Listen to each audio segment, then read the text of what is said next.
It's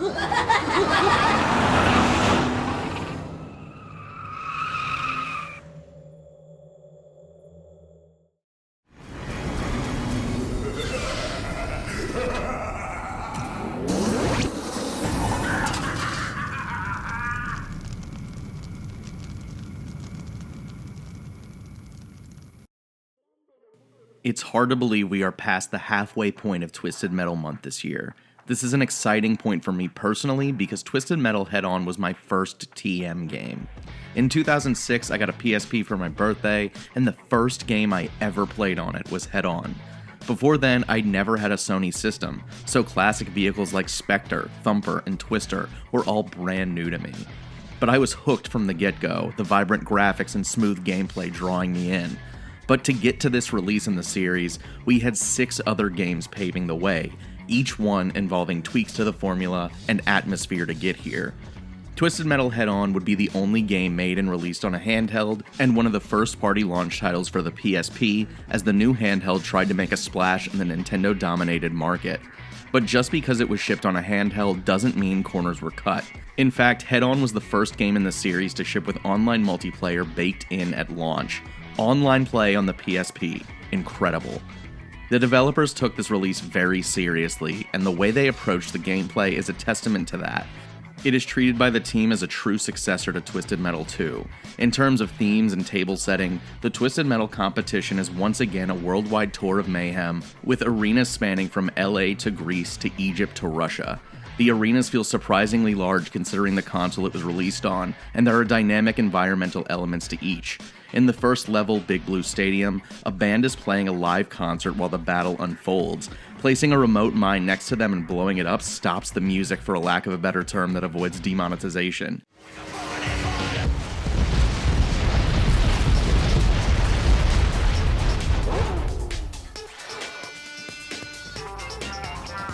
In Egypt, you can blast down the walls of the pyramids and reveal an interconnected system of tunnels with health and power-ups.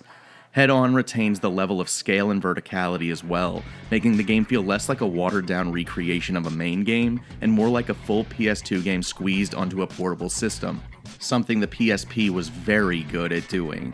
While Jaffe got bored of the mechanics during Black's development, gameplay feels refreshed in the new game. Every time you kill an opponent, they drop one of a few kinds of upgrades.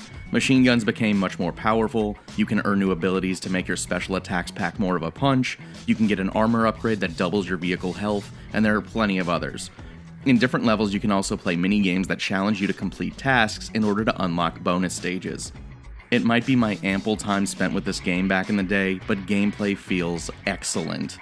You really have fine control over your vehicle, and you can fling even the heaviest vehicles around on a dime. The story mode follows a similar structure to previous games, with Calypso promising one wish to the winner of the Twisted Metal competition. Everyone from Twisted Metal 2 returns besides Minion. However, Crimson Fury is back from Twisted Metal 1. Replacing Minion is Cousin Eddie in his RV.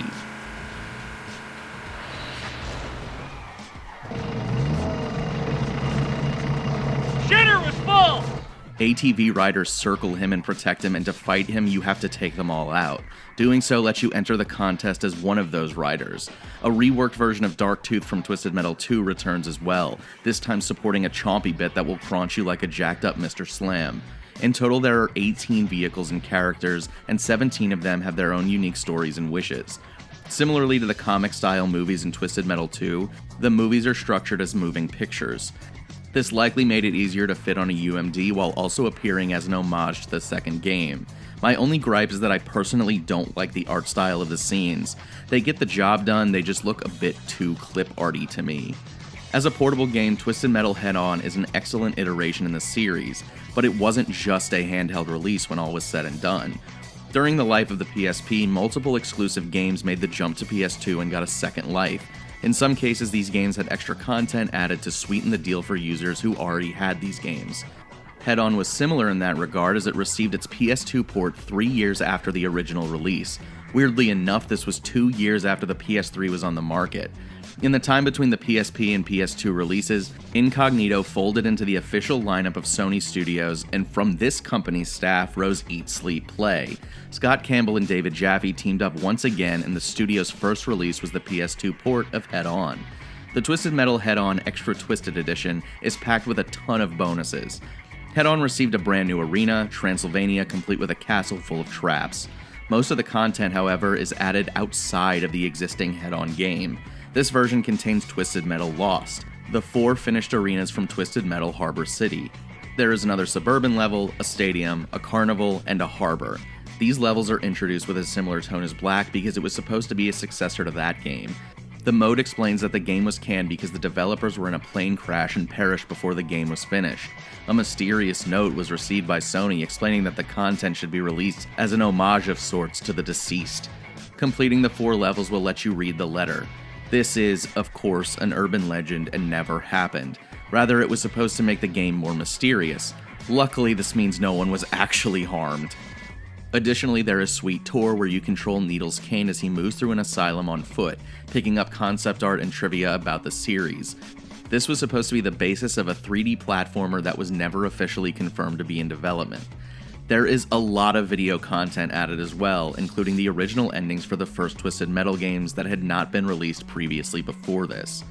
Lastly is The Dark Past, the documentary about the development of the series up to Head-On's release. After years away from this game, it was a ton of fun to revisit it. It's the game that sparked my love for the series originally, and getting to play a bunch of extra content and learning more about how the games were made the Extra Twisted Edition a huge new experience.